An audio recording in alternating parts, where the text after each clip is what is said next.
Mon cher Dan Yero. Bonjour. Bonjour. Comment ça va? Quand le vent électoral souffle, on ne peut pas ne pas vous rencontrer. Qu'est-ce que tu veux? Il faut bien. Mesdames, Messieurs, bonsoir. La Guinée dans la turbulence électorale que les processus justement électoraux déclenchent. La CENI cristallise encore la suspicion au niveau de certains leaders politiques. Sa décision d'organiser la présidentielle avant les élections locales a provoqué un véritable lever de bouclier. Ce soir, nous allons nous poser deux questions fondamentales. À quoi obéit la logique de l'inversion des élections? Et surtout, pourquoi chaque décision, chaque acte posé par l'organe constitutionnel en charge d'organiser des élections provoque des divergences politiques? Sur ce plateau, nous recevons un commissaire de la CENI, Elhadj Alpha Yero Condé. Il sera donc notre invité dans cet entretien.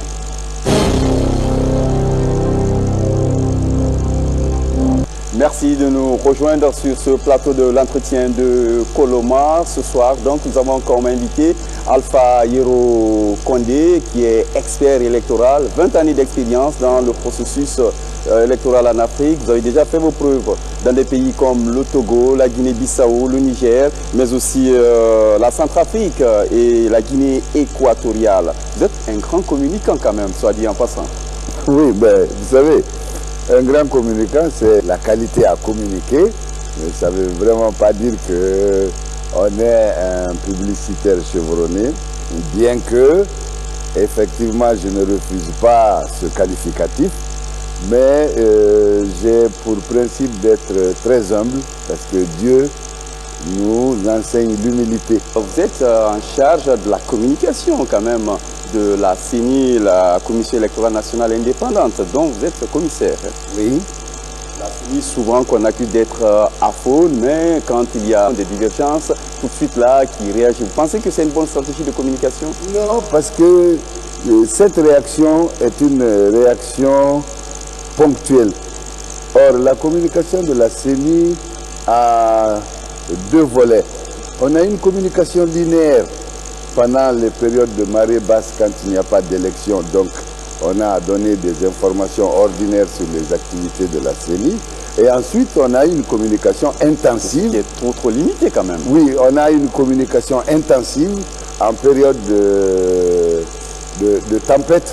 Je ne dirais pas de haute marée, mais en période de tempête comme maintenant, on a effectivement cette communication intensive.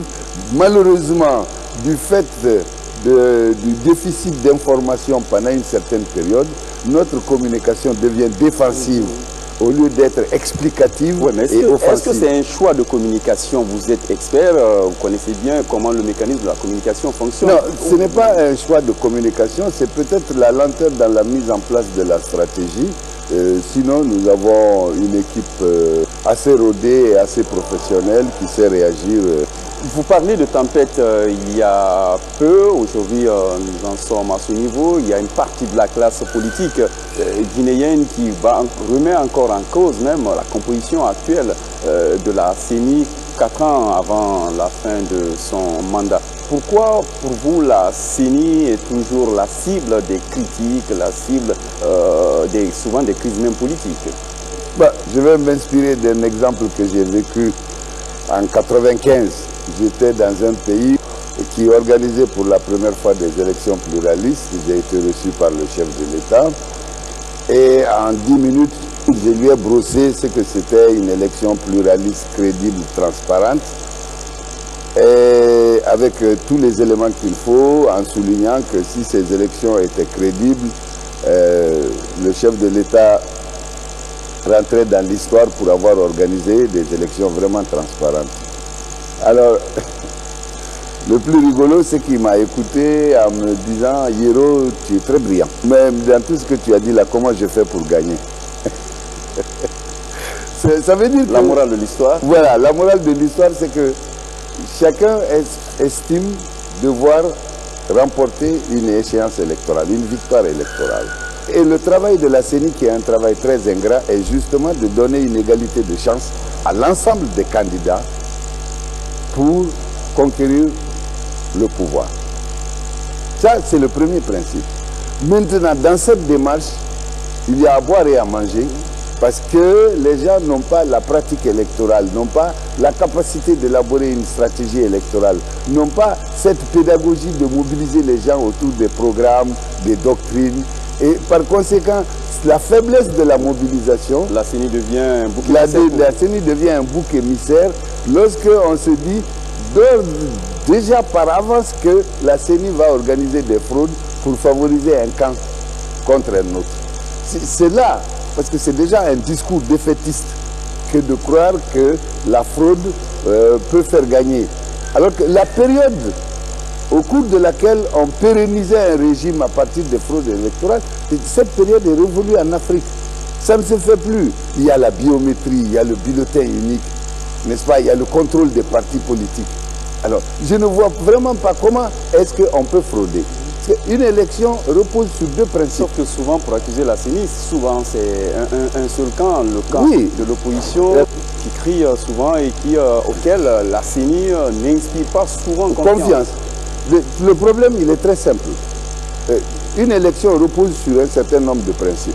Un, la liberté de jouissance du droit de vote, parce que chaque citoyen, comme le dit la Constitution, doit participer. Chaque citoyen reconnu comme électeur a un droit de vote. Maintenant qu'il aille voter ou pas, ça c'est son problème.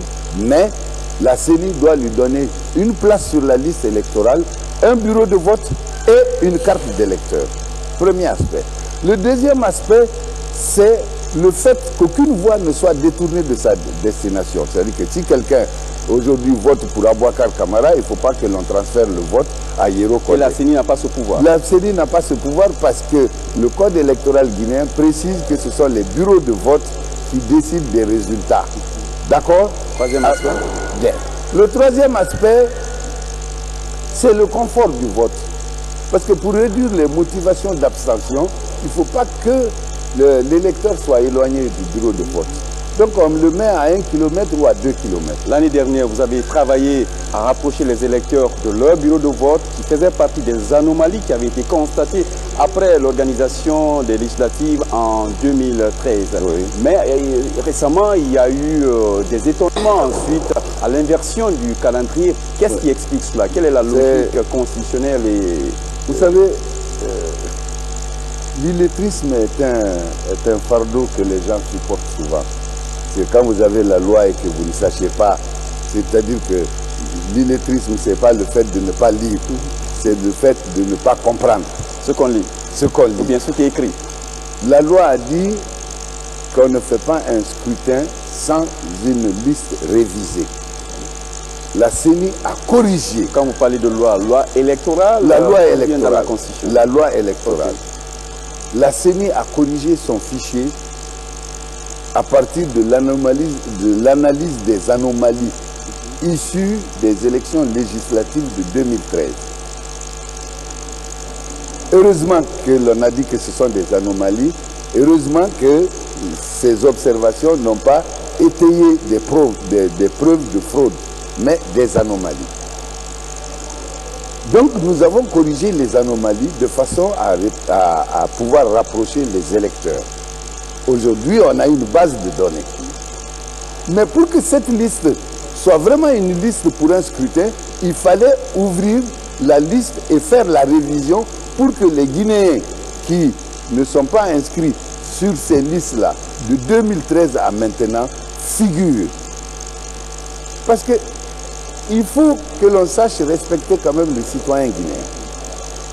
On a aujourd'hui des citoyens qui sont arrivés à l'âge de la majorité civile, donc reconnus comme électeurs. Est-ce qu'on peut organiser un scrutin en les privant de leur droit de vote? Moi, je pose une question. Je ne suis pas législateur. Mais en organisant les élections locales, on ne les prive pas là. En organisant des élections locales, s'ils ne sont pas inscrits sur une liste électorale, est-ce qu'on ne les prive pas de leur droit de vote? Premièrement. Deuxièmement, on dit qu'il faut qu'on organise une élection inclusive. L'inclusivité d'une élection, c'est quoi? C'est un, tous les acteurs politiques sont présents. Deux, tous les citoyens en âge de voter doivent être présents.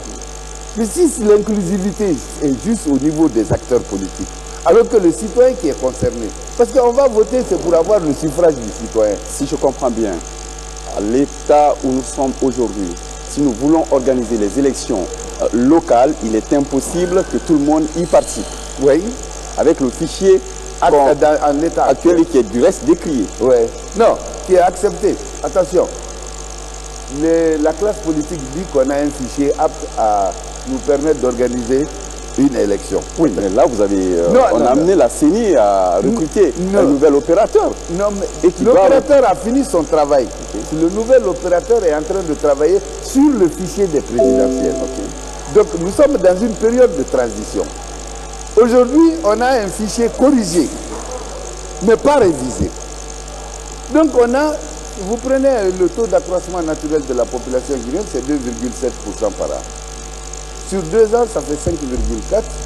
Sur 3 ans, ça va faire à peu près 8. 8 dans le non-fichier électoral, ça fait à peu près 400 000 Guinéens. 400 000 Guinéens qui n'ont pas...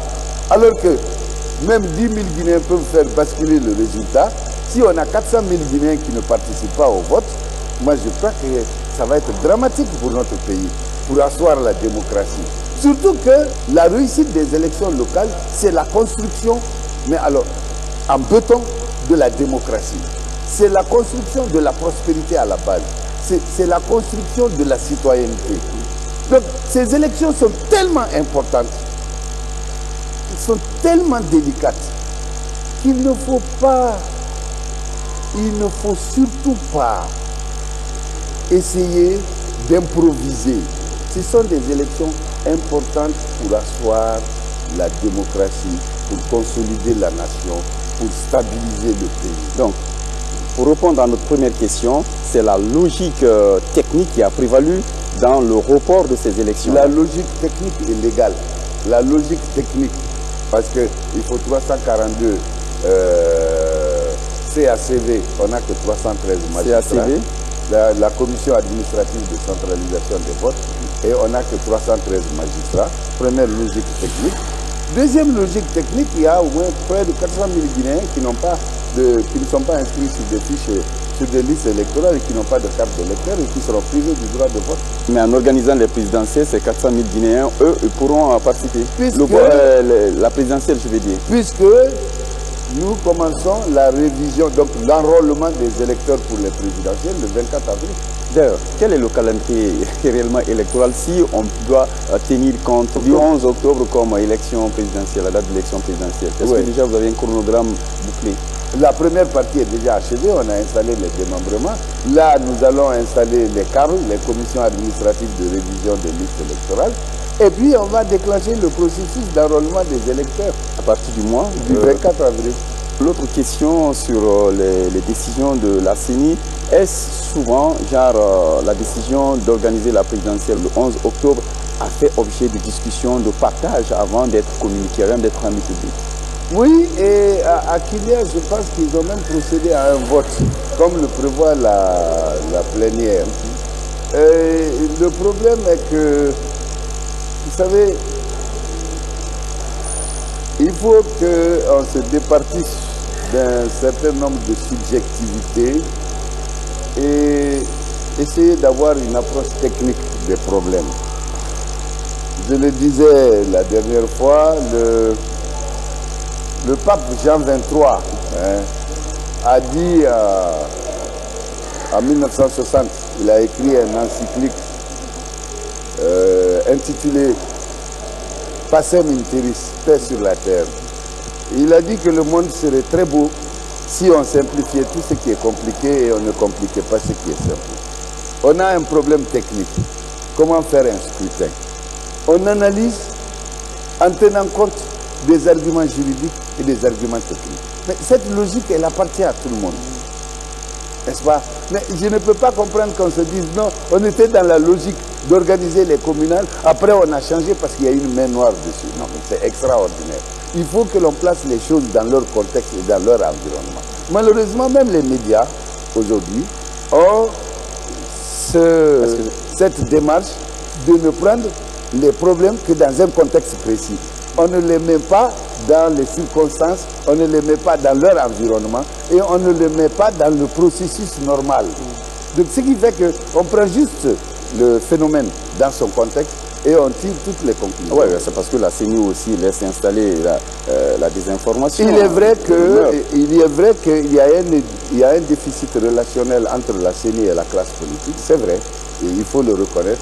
Et si nous étions allés vers la classe politique pour expliquer tout ça, c'est vrai qu'il y aurait eu moins de friction, il y aurait eu moins de contradictions. Pourtant, vous avez une CENI politique là. Oui, c'est la raison pour laquelle on a donc créé un comité interparti qui est en train effectivement de gérer ce déficit de façon à rendre nos relations dynamiques. Mais il faut reconnaître aussi que pendant longtemps, cette classe politique a crié à l'incompétence de la CENI. D'accord? Bon, quand vous considérez que votre interlocuteur est incompétent, il est très difficile d'avoir un dialogue. Ouais. Réellement, est-ce que la CENI a l'expertise, la compétence qu'il lui faut pour nous mener à des élections crédibles, sûres, transparentes? On a la compétence qu'il faut. Hein. La première compétence que nous avons, c'est la confiance. Lorsque vous me posez cette question, les gens ont quand même choisi des représentants à la CENI. Ouais, ça c'est une confiance politique. Oui, ben justement, la confiance politique et toutes les formations que nous avons eues ont permis. Maintenant, le problème c'est au niveau technique. Est-ce que vous avez l'expertise technique réellement pour nous envoyer à des élections crédibles? Bon, vous savez, ouais, c'est vrai je suis un peu choqué parce que je n'aime pas parler de moi. Non, mais pas de vous, je parle d'une structure là. Mais une structure qui ne communique pas trop. Avec des commissaires comme Yaya, comme Patédienne, comme Jacques, comme Téli, qui accumulent, qui capitalisent déjà des années et des années d'expérience. La dernière fois, nous étions en formation Bridge à Kilia, tous les commissaires, et on a demandé le nombre d'années d'expérience des uns et des autres dans les processus électoraux. Tu vas être surpris, on accumule 264 années d'expérience dans la gestion des élections. Il y a un proverbe malinqué qui dit que pendant 10 ans tu vends des armes, même si tu ne sais pas où ils vont, mais tu sais au moins la direction qu'ils ont empruntée. C'est Santaye Faligula là, Nima Fale Wadialo et Kassilafralo. Le 11 octobre, élection, il faudra attendre les pour combien de temps? Vous savez, c'est une question de logistique dans la collecte des résultats. Il y a toute une logistique et nous avons le directeur du département logistique, Téli Touré, contrairement à ce que d'autres peuvent penser, est un homme très capable. Oui, mais le problème, théoriquement, souvent, tout est bien agencé.